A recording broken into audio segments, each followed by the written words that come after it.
in mind. I'm blue, but I won't be blue always. The sun is gonna shine in my back door someday. I'm going down to that river. I'm gonna take my rocking chair. The main part of the show, there's a love story all the way through the show. But I was a folk singer in Alaska in the 70s, and I was playing guitar at the Fancy Moose Saloon, like the coolest place in Anchorage to be playing guitar. And I was getting $150 a night, and I was in love with Molly and everything. We were living in the gingerbread house. It was just perfect. And then I started having this ringing in my ear, and I went to the doctor, and I found out I had a congenital hearing loss, and it's progressive. And they didn't know, they figured it was hereditary, and it might continue to get worse, and it did. And so it kind of jeopardized my whole musical thing. And so that's basically the heart of the story. It talks about a musician who feels like, he's got it made in his 20s and he's found the thing that he loves doing. So I feel blessed, and then I start losing my hearing. So it jeopardizes the whole thing.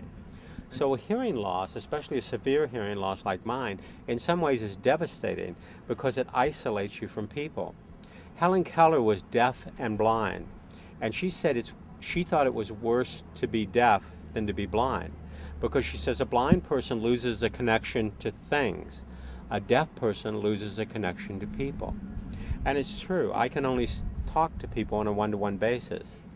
So it's a very isolating thing, and it's invisible, so people don't think anything's wrong. I mean, my ears should be in wheelchairs, on crutches. So you forget that there's anything wrong with me.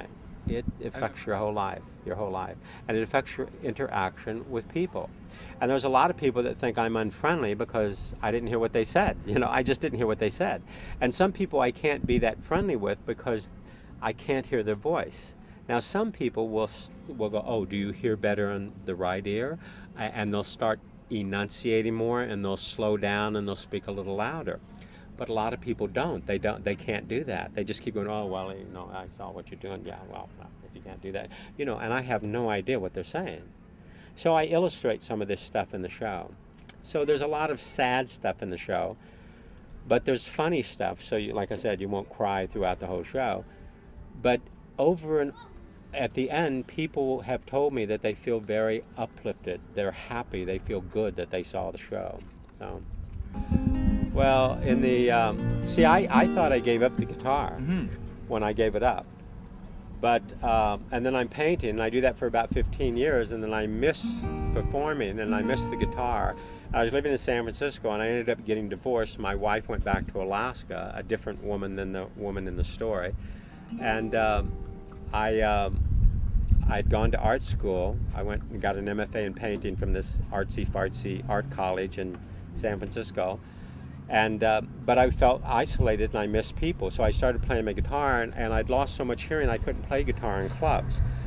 So somehow I fell into this solo performance thing at the Marsh Theater in San Francisco. It's a breeding ground for solo performers. So I started performing there and putting one-person shows together. And I wanted to sing, and I wanted to play guitar, so gradually I started bringing the guitar into the show. Now, when I used to play in the clubs back in the 70s, I only learned to play the guitar so I could have an excuse for being in front of the audience. And then I would tell them little funny stories about my life. Well, what's happening now is I'm telling these long, play-like solo performance stories about my life, but there's these little snippets, little moments throughout that I'm playing guitar and singing. So it's almost like I didn't give the guitar up. I thought I did. And I didn't intentionally do this. I just go, oh, wow, look, I'm still doing guitar. And the only reason I can do it, it's in front of a theater audience. It's completely quiet. And I have these new digital hearing aids that have a music program. And so if there's no background noise, I can hear well enough. And part of it is memory. Part of it is I know what my voice sounds like when it's coming out of my body. And my fingers remember.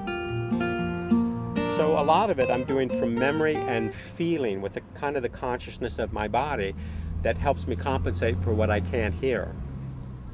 So I'm still doing the guitar. I didn't think I was going to. I thought I gave it up. And the biggest comment I get after my shows, they go, "Oh God, I wish you'd do more music. I wish you'd sing and play more." And the other thing is they want to know what happened to Molly, my girlfriend. So I can't tell you because that. Hoping you come and see the show. The bells of the crown have been stolen by bandits. I must follow the sound. The triangle tingles and the trumpets play slow.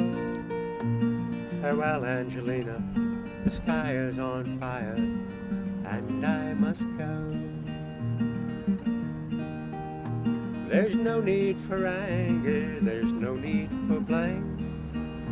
There's nothing to hide, everything's still the same. Just a table standing empty by the edge of the sea means farewell, Angelina, the sky is falling,